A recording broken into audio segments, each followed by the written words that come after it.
Subscribe to our YouTube channel and press the bell icon to get the latest updates.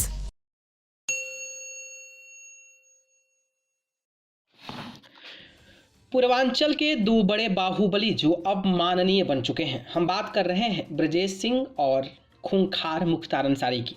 दोनों ही बाहुबलियों की अदावत किसी से छिपी नहीं है और दोनों गिरोह की गैंगवार में कितने लोगों की मौत हो चुकी है इसकी गिनती करना अब शायद कठिन हो गया है। फिलहाल दोनों ही बाहुबलियों ने माननीय बन अपनी नई भूमिका में जीना शुरू कर दिया है। ये बात मैं चुनाव 2017 विधानसभा की कर रहा हूं, लेकिन अब ब्रजेश सिंह और मुख्तार अंसारी के परिवार को विरासत में जो अदावत मिली है उसका बोझ उठाने के लिए युवा पीढ़ी भी तैयार हो चुकी है।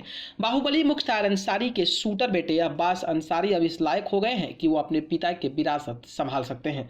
मुख्तार की तरह उनके बेटे अब्बास अंसारी का निशाना भी अचूक है। दूसरी तरफ जब ब्रजेश सिंह फरार थे और उनके ऊपर 5 लाख रुपए का इनाम घोषित था तो उनका सारा काम सुशील सिंह देख रहे थे। ब्रजेश सिंह के भतीजे सुशील सिंह ने अपनी हलक दिखाने के साथ राजनीति में भी परचम लहराया है। ब्रजेश व मुख्तार अंसारी अब एक दूसरे से भिड़ने से बचते हैं, लेकिन सुशील सिंह व अब्बास अंसारी ने एक दूसरे पर आरोप प्रत्यारोप का दौर जो है काफ़ी दिन पहले ही शुरू कर दिया था, जिससे पता चलता है कि नई पीढ़ी अपने खानदान की अदावत वाली विरासत संभालने को तैयार है।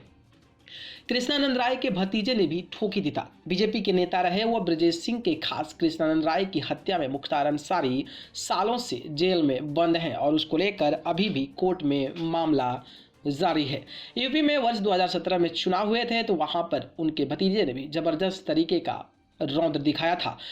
कृष्णानंद राय के भतीजे आनंद राय भी उस चुनाव में ताल ठोकने के लिए बेकरार थे।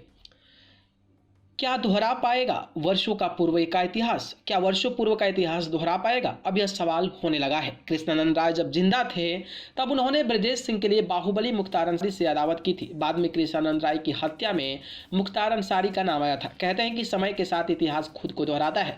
राजनीति के मैदान में ब्रजेश सिंह के भतीजे सुशील सिंह पहले ही डटे रहे और मुख्तार अंसारी के बड़े बेटे अब्बास अंसारी भी पिता के राजनीतिक विरासत संभालने को तैयार है।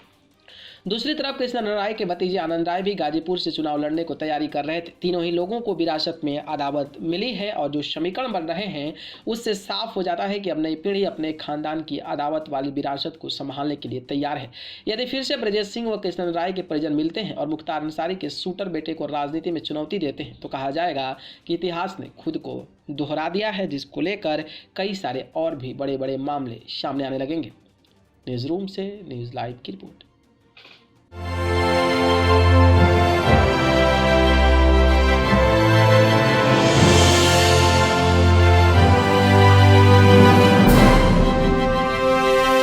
Subscribe to our YouTube channel and press the bell icon to get the latest updates.